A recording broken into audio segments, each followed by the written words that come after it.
everyone, my name is Erika, and this video I'm going to answer a few important questions about learner language and common student mistakes in the classroom. So, let's get started. The first question is, what is a class callout?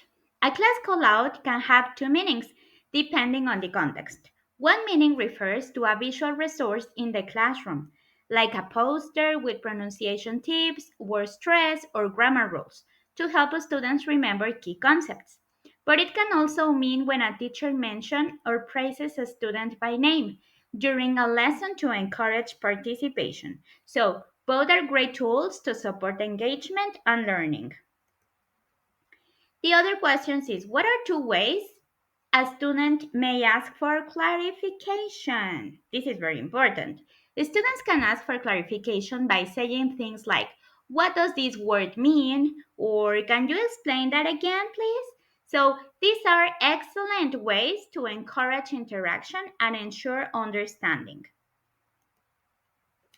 What is the difference between a slip and a error?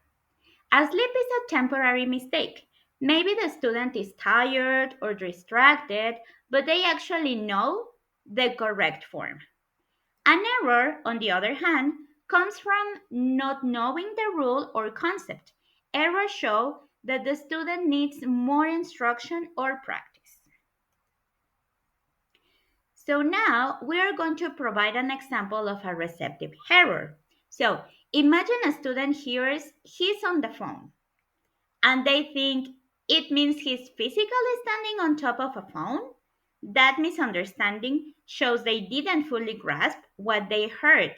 So that's a receptive error because it's about comprehension. It's really important. So, how can you handle covert errors? Covert errors are tricky because a sentence may look correct, but the student's intended meaning is unclear. For example, if a student says, I have been to Madrid, is that correct? You might not be sure what they meant. In this case, the best strategy is to ask follow up questions to clarify their intention before correcting. So now we're going to give another example, but this is of a referential error. So let's say a student says, I opened a pack of chocolate. They meant to say bar of chocolate. That's referential or lexical error. They picked the wrong word, even though it's close. So, an example of syntactical error. If a student says, he will coming next Thursday, they made a syntactical or grammar error. The correct form is he will come. These kinds of mistakes are related to sentence structure or verb forms.